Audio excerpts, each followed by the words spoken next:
Hey, thanks for being here. I'm Pastor Glenn. This is our YouTube page. I encourage you to check out the videos here. You can find our previous series and sermons.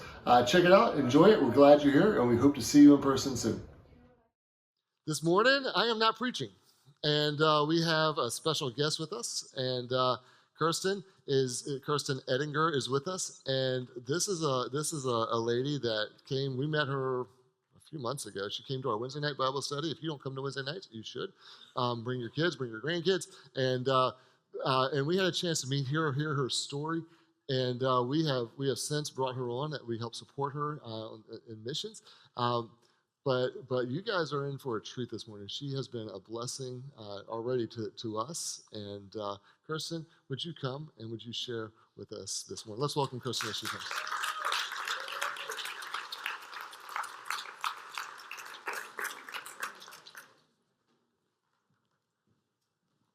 Good morning. Just gonna add a quick note about all my slides. All the pictures you're gonna see on my slides this morning are pictures of our refugee center in Poland. And they're the children that are in our refugee center in Poland. The last term has been a crazy adventure of what God can do when you say yes to Him. I started this last term as a missionary in Estonia. I got to Estonia shortly before COVID. There's nothing like moving to a new country where you don't speak the language and then going into a global pandemic and shut down about 6 weeks later. And being a part of a church planting team there. And it was an intense time for about 2 years, coming in and out of lockdowns and such. And then when the Russians invaded Ukraine, I got pulled to Poland to work that disaster relief project. And so from that point on, I'll share a little bit more about the story. I have so many stories and so much I want to share with you this morning. I had to set my timer because otherwise I can stand here and talk all day.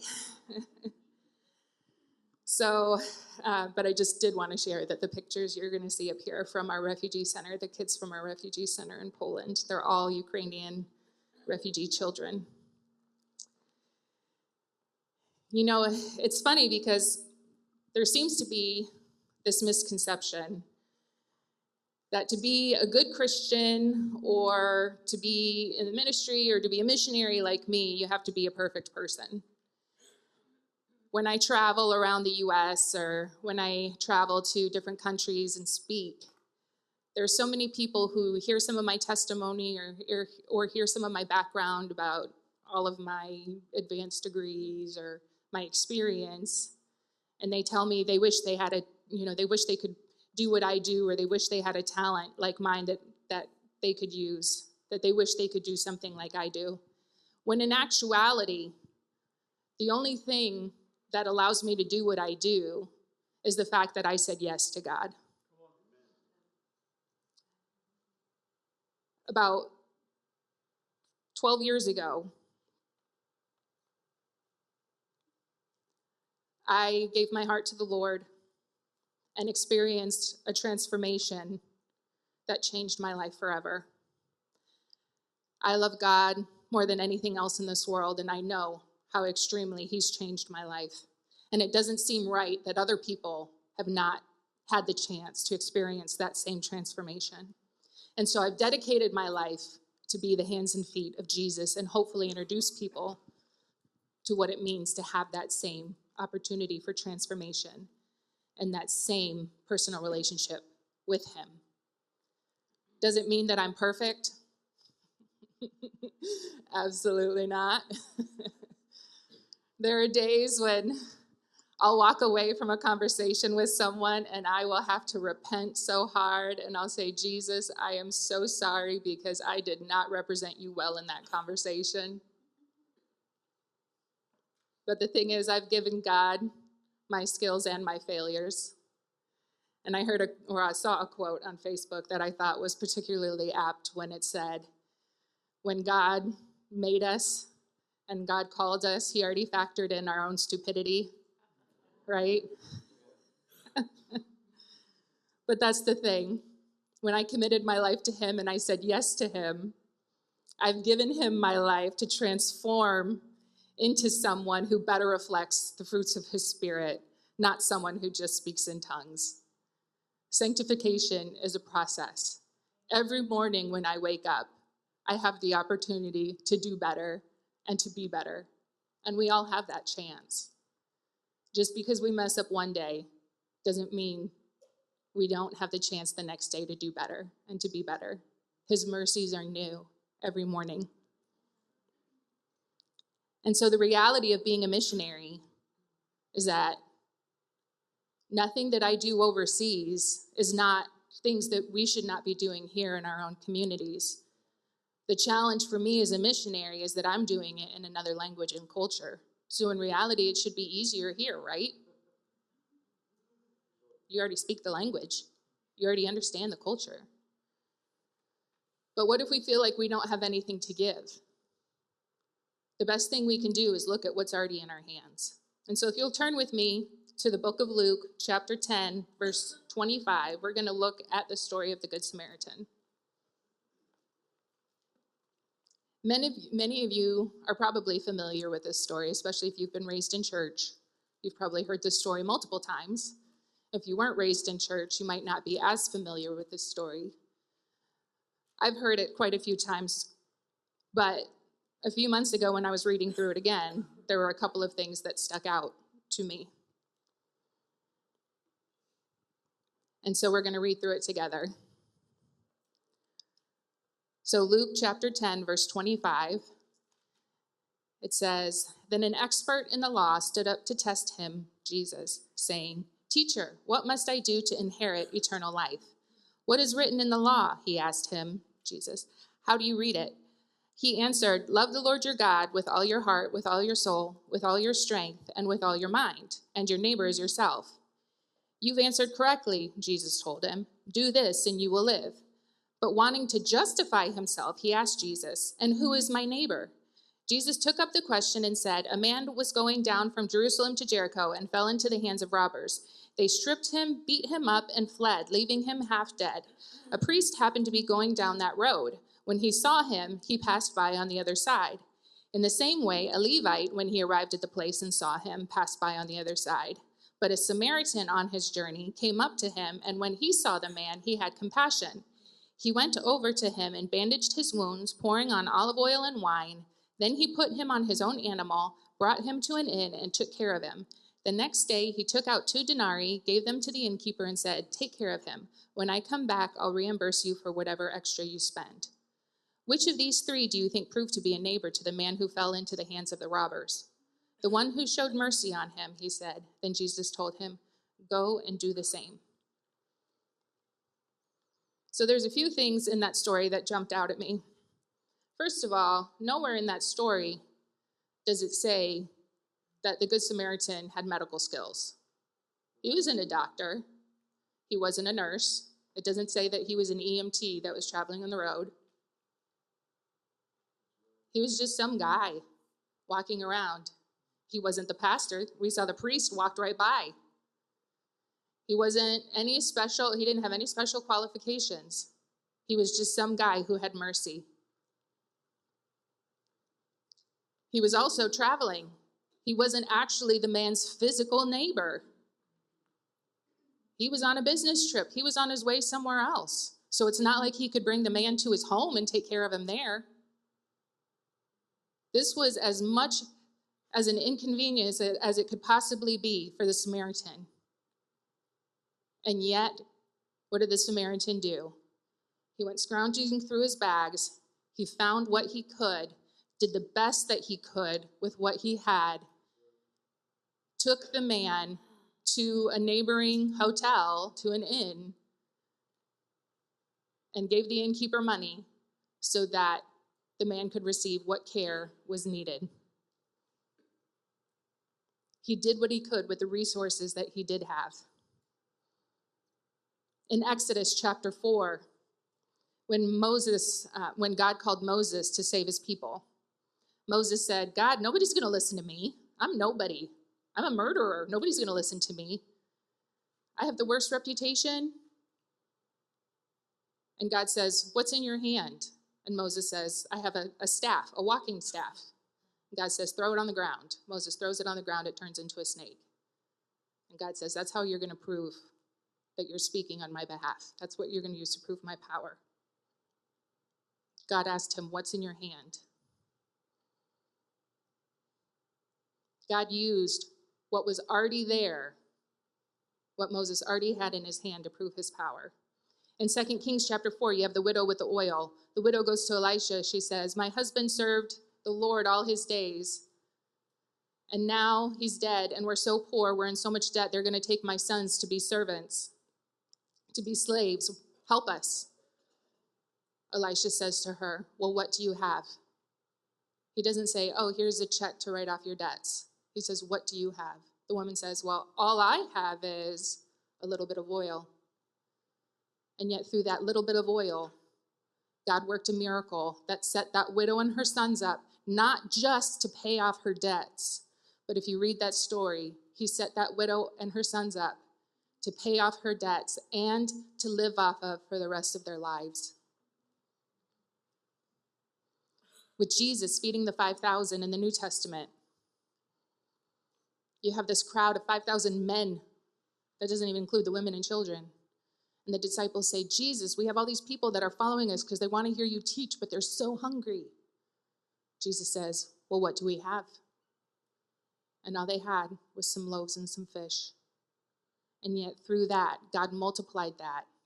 Jesus multiplied that into enough food for everybody there to eat their fill and still had some left over. We can't limit God to the gifts, assets, and qualifications that we think we have. We may think, oh, well, we just have this, or oh, we don't have this. We can't disqualify ourselves because of the qualifications we don't think we have either. Oh, I'm not good enough. Oh, I could never do that. Because if we say yes to God, you would be surprised with what he can come up with for us to do. But you have to be willing to do it. When I moved to Estonia, I had all of this community development experience. I had these master's degrees in policy and all of this other stuff, operations experience. I had all of these ideas of how I was going to help our church planting team. A few weeks later, we go into global lockdown. And every plan that I had for contributing to our church planting team was useless. And there I was, sitting in my apartment, thinking, great, now what? Weeks went by, and I could do nothing. I felt like the biggest waste of space. And I was like, God, you brought me to Estonia. Surely there's something I can do. And so I saw on Facebook a church in the U.S. was making gift bags for their medical care workers.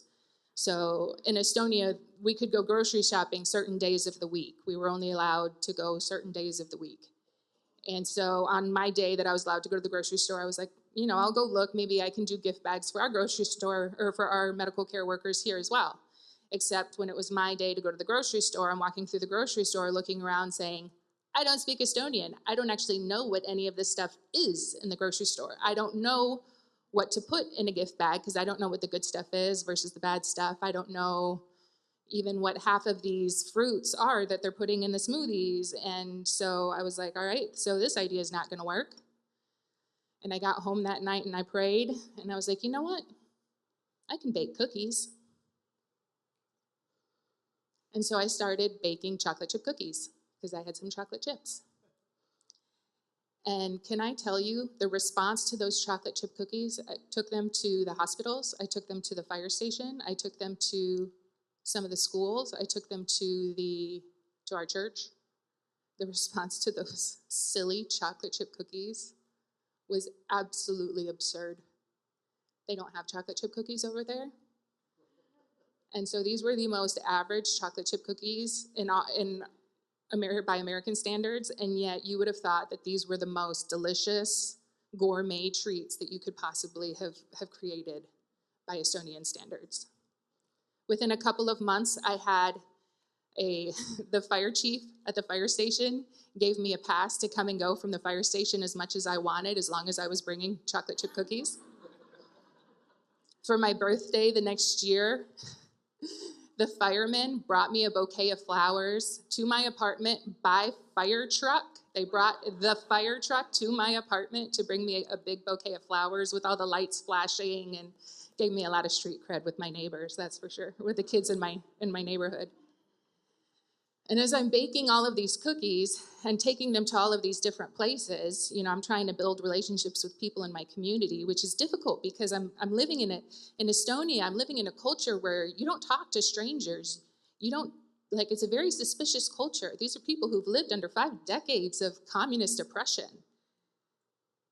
They're an introverted culture by nature, but after 50 years of communist oppression on top of that, you're talking about a culture where when you walk out in your hallway and you see your neighbor, you don't, in an American culture, we would say, oh, hi, how are you doing? If you try that in Estonia, your neighbor's like, why are you talking to me? Why do you want to know how I'm doing? Who are you going to tell how I'm doing? You just don't do that in Estonia. When I was walking my dog on the street, it's perfectly acceptable if I come across someone else who's walking their dog, it's perfectly acceptable for my dog to say hello to the other dog. But I'm supposed to completely ignore the person that's standing at the other end of the leash of the other dog. So our dogs are saying hello, but I'm supposed to stand there going, do, as if there's not another person standing right there. Because it would be so rude of me to say, oh, hello, how are you doing? And it's only after greeting, seeing the same dog maybe 6 or 7 times that I can initiate a conversation saying, oh, what's your dog's name? And start asking questions about the other dog. And then maybe after 10 to 12 to 13 times, can I then start a conversation with the person themselves about them? That's just the kind of culture that it is. It's very introverted. And so this is the kind of, when you're planting a church in this culture, it's very difficult to build relationships with people.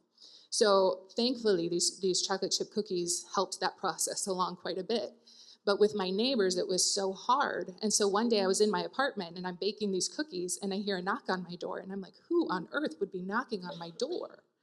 And I open the door and it's my neighbor's grandson. And he says, your apartment always smells so good. He's about 10 years old at the time. His name was Zach. And I was like, well, that's because I'm baking chocolate chip cookies. Here, have some. The next time I'm baking, knock, knock, knock, knock. It's Zach and his little sister, Elizabeth. A couple days later, I'm baking more cookies. It's Zach, Elizabeth, and their friend. And then it's Zach, Elizabeth, their friend, and some other friends. And then soon, all the kids in our building know me as the cookie lady. And every time they smell me baking cookies, they're knocking on the door. And over the course of, the next couple of months, I start hosting Friday night movie nights in my apartment for all of the kids in my apartment complex. And we start working our way through all of the Marvel superhero movies, and I order pizza, and we eat candy and cookies. And then after the movie, and I load them up on all the candy and sugar and pizza, then we go out to the playground, and I let them run off all of that energy before I send them back to their parents. So their parents are getting free babysitting on Friday nights. And then we meet out at the playground, we meet other kids in the neighborhood, and we can invite them. And then their parents come out and want to know who this American is that's feeding their children and giving them free babysitting on Friday nights. And so then I get to meet their parents, and I get to build relationships with their parents and invite their parents to come to our church. All through baking chocolate chip cookies. Something as silly as a chocolate chip cookie. No master's degree, no anything could have prepared me for 2 years of baking chocolate chip cookies. I had no idea when I went to Estonia that that's what my ministry was going to look like. One cookie sheet at a time, because I had one of those small European ovens that only fits one cookie sheet at a time, every 8 minutes, baking thousands of chocolate chip cookies a week. But that was my ministry. And the doors that it opened were powerful. And it makes me laugh, but it also humbles me. It humbles me every single day that God could work so powerfully through a chocolate chip cookie. But that's what's incredible about God, because as long as we're saying yes to him, as long as we're committing our lives to saying yes to him and walking through the doors that he opens. We don't understand what he's doing. Saying yes to him does not require our understanding. It does not require us getting the full picture. We just have to be obedient. Because if I had known that I was going to spend my first 2 years in Estonia, that the whole purpose of me being there was going to be spending my term baking chocolate chip cookies, I'm not sure I would have signed up for it. I would have been like, surely, God, there's something better for someone with my skills and qualifications. And I would have missed out on an amazing opportunity. I would have missed out on building relationships with people that became so incredibly close to me that I fought so hard to keep from having to leave. If we wait until we have the full picture, if we say no to an opportunity that God puts in front of us because we don't understand at the time what he's trying to do, our excuses demonstrate an inability to trust God, an inability to trust God with our money, with our resources, and ultimately with our lives. We may not understand what he's doing, but I promise you down the road when we look back, we will. As a church planter, I could have been a part of a church planting project a lot closer to home than Tallinn, Estonia. I didn't know why I was being called to this tiny country on the Baltic Sea. And yet, on the 24th of February, 2022, our church planting team went to the Estonian Independence Day sunrise flag raising ceremony downtown Tallinn. The 24th of February is actually Estonian Independence Day. And so we were downtown to watch the flag raising ceremony and then watch the wonderful military parade celebrating Independence Day at 5 o'clock in the morning when the news broke that the Russians had just invaded Ukraine. And I can't tell you the level of horror that broke through the crowd in that moment. These people who had lived under Soviet occupation for over 5 decades, that suddenly, these people who don't show emotion, who don't trust strangers, when they suddenly burst into tears and started weeping, saying, this can't be happening again. We can't go through this again. Our children cannot experience what we had to go through. Surely this can't be happening again. That Saturday night, I was in my apartment. 11 o'clock on Saturday night, I got a phone call from my boss, my missionary boss. And he said, Kirstin, you are literally the only missionary in our entire Eurasia Northwest area, which includes all the missionaries in Estonia, Latvia, Lithuania, Ukraine, Moldova, Armenia, and Georgia. He says, you're literally the only missionary in all of those countries that has any experience with disaster response. He says, we need you in Poland by Monday. Why did I have to go to Estonia and bake chocolate chip cookies for 2 years? It was so I could be in place for when that invasion was going to happen, for when that call was going to come. From that point on, in Poland, I threw my dog and a couple days worth of clothes in the car. You'll see my dog in some, that's my dog, the Admiral.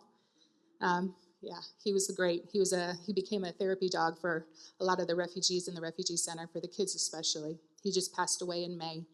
My heart is still broken. He was such a good dog. But from that point on, we basically lived out of our car. We lived out of hotels. We lived camping out at the Ukraine border.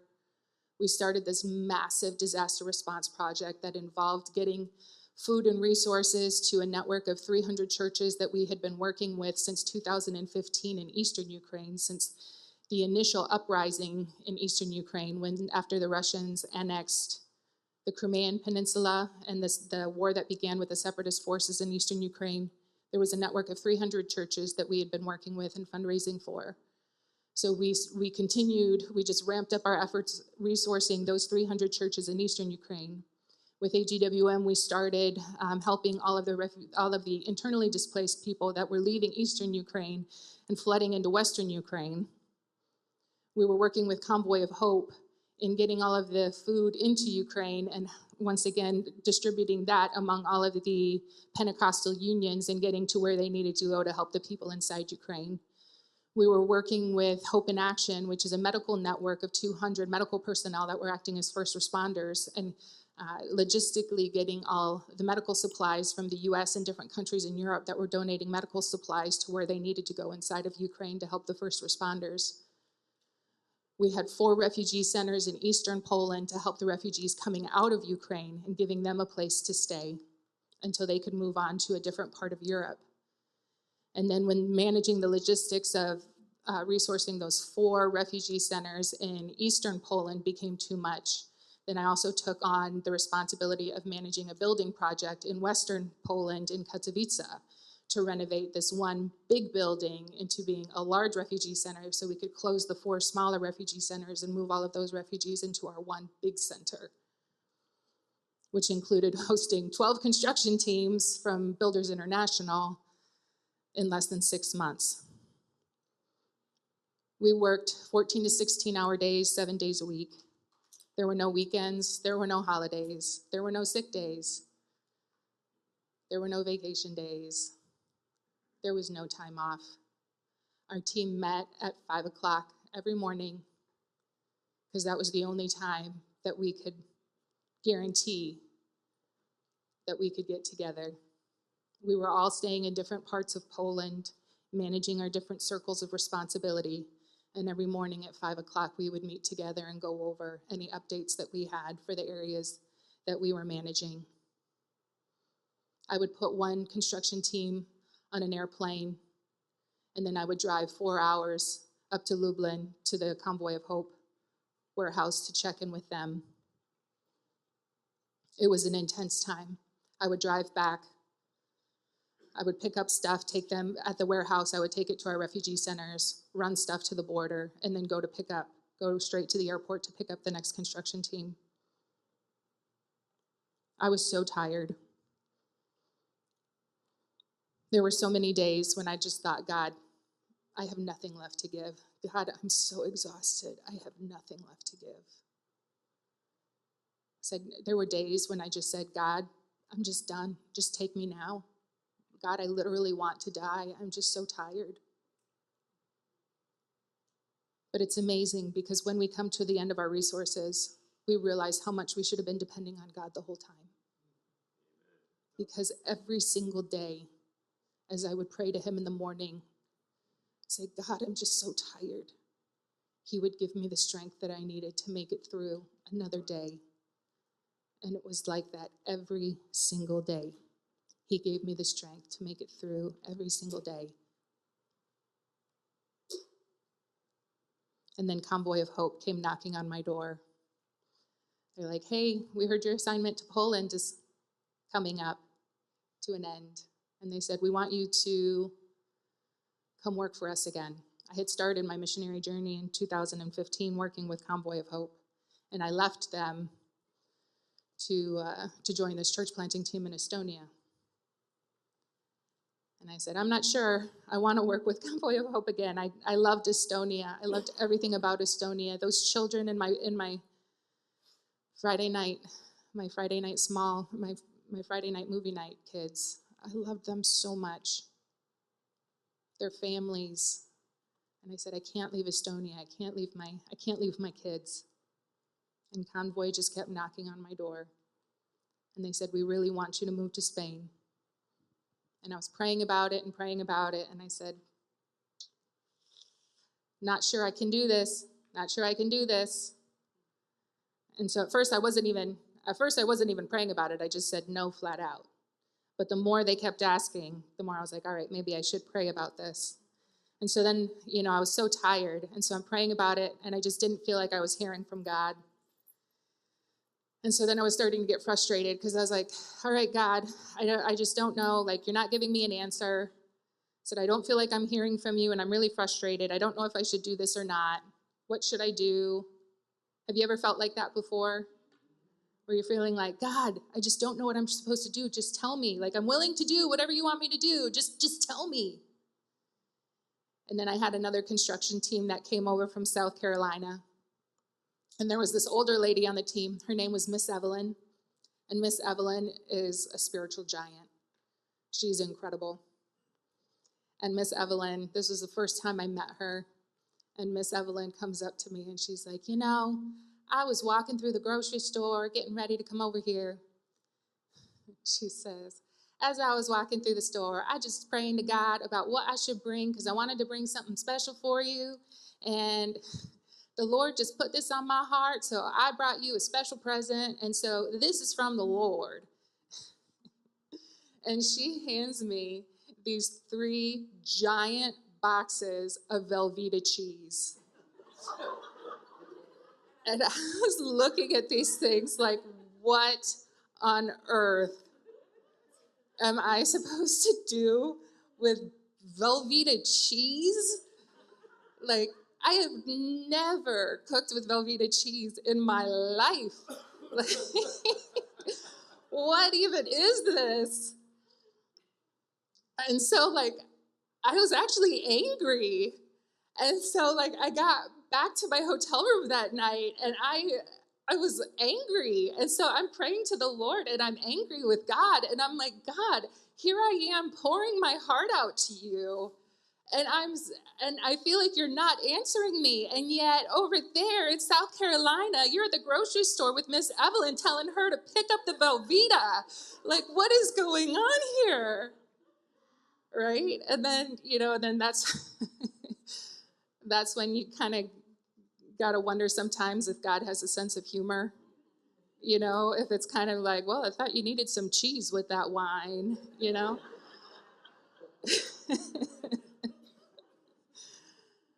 Because the answer was in front of me all along. I was just not willing to accept it. And it wasn't until a couple months later when I was actually here. I was actually staying with Suzanne. I was in the shower at her house.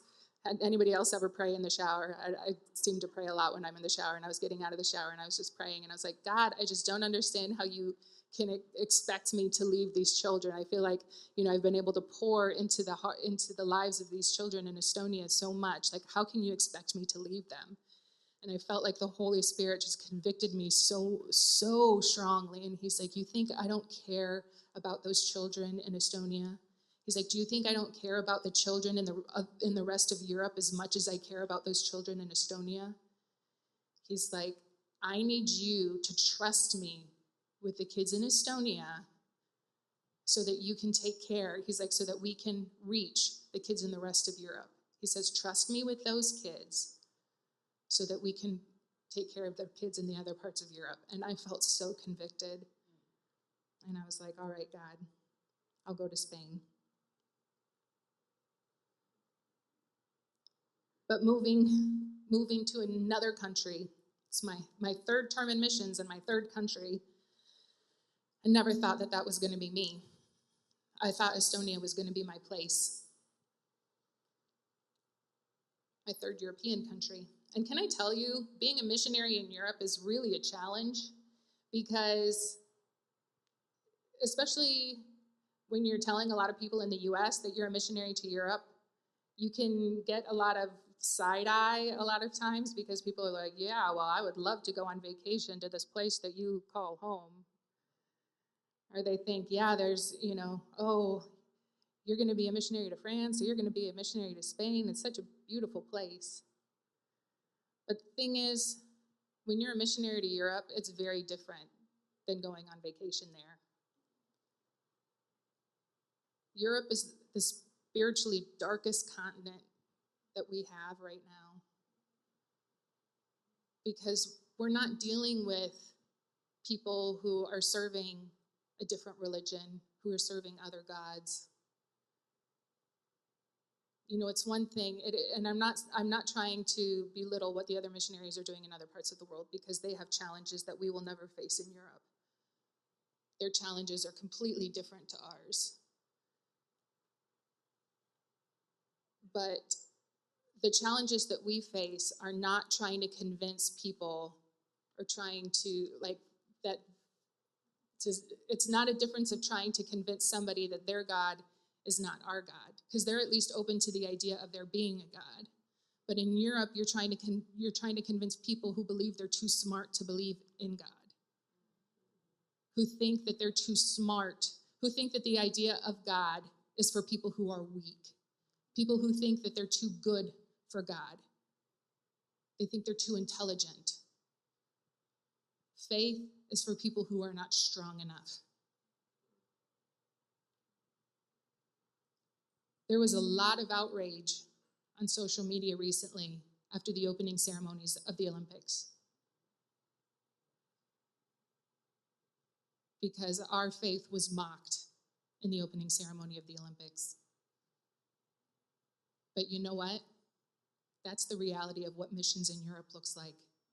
That's what we see every single day. And you know what? Seeing that should not outrage us.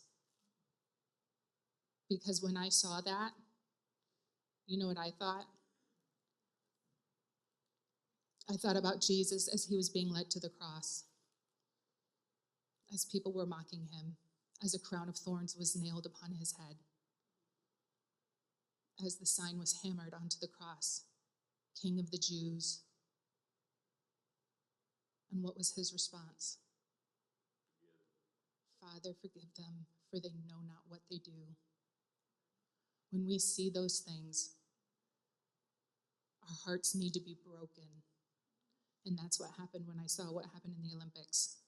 My heart was broken all over again, because they know not what they do.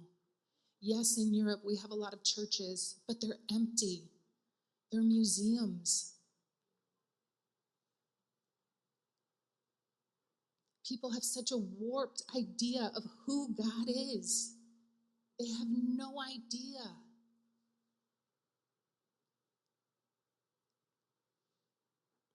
And it's our responsibility as Christians to introduce them to who God is. But all they see of the church is what they see on social media, or what they hear from people who yell at them on street corners. And all of that is condemnation. It's not love. It's not the transforming power of Christ. It's not the Jesus that loves them. And that's what breaks my heart most of all. Living as a missionary in Europe, we have to be so open about how Christ has transformed our lives. We have to make sure that people see the fruits of the Spirit reflected in our daily activities.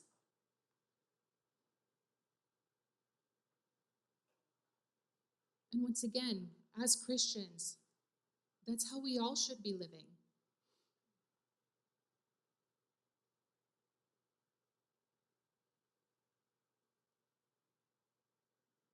I want to challenge you. If you went through and looked at your personal Facebook feed, does it reflect the fruits of the Spirit? Or is there a post about, I love Jesus, he's so great, and then right below it is a post that says, Democrats are stupid, or Republicans need to get their heads examined?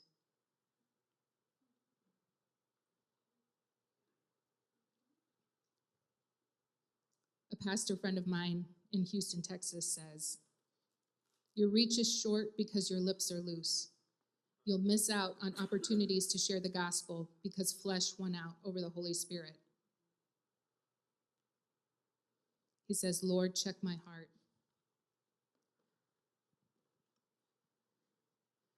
When we say yes to God, we have to give up our right to be right or to be offended.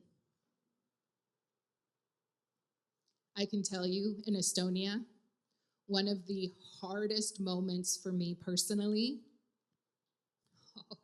this was a rough one, was when someone who is actually a very good friend of mine, but she's an Estonian, told me, She's like, I don't understand why the U.S. felt like they needed to be involved in World War II. She says, why does the U.S. feel like they need to be involved everywhere? Like, World War II would have ended just as quickly if the U.S. hadn't have been involved. And I was like, what? Like, every American cell in my being was so offended. And I wanted to just absolutely go off on her because I was like, what are you talking about? We saved the world. Like, I come from a long line of military people. And so I was offended on so many levels as an American, as a military brat, as, everything. And so I was just like, what are you talking about? But the thing is, I'm not there to prove to people how great America is. I'm there to tell people how great God is. And it's only through being open and honest about how God is working through our lives are we going to be able to reach people who have such a skewed and flawed opinion about who He is. So in my next assignment in Spain, I'm going to be working with Convoy of Hope. I'm going to be managing their children's feeding, agriculture, and empowerment programs all across the continent of Europe, which is an amazing opportunity that would not have happened if I had not said yes to God in going to Estonia, if I had not said yes to God in baking thousands of chocolate chip cookies a week. We don't know, we don't always understand where each of these steps that we take, each of the doors that He leads us through are going to go. But if we say yes to God, we can be certain of one thing. We are valuable. We are beloved children of God. And we each have skills and abilities beyond what we may see in ourselves, even if we need some encouragement or practice for them to come out. I want to encourage you to step out in faith to try something new. Because when we're obedient, when we say yes to God, that in itself is the connecting point between saying, but I only have, and seeing what miracles that God continues to do day after day. And I guarantee you, He's still doing them. But we have to be humble. We have to be willing to bake those chocolate chip cookies. What's in your hands? What are you allowing Him to work through right now? What a shame it would be if we miss out on the opportunity to be a part of a miracle because we're more concerned with being right than we are with reaching the hearts of the lost. We're more concerned with proving our point than we are with being humble about showing the love of who God is. In preparing this message, I kept thinking of that old children's church song, Peter and John went to pray, when they said, silver and gold have I none, but such as I have give I thee. What do you have to give? Where are you willing to go? The Good Samaritan just had to cross the road.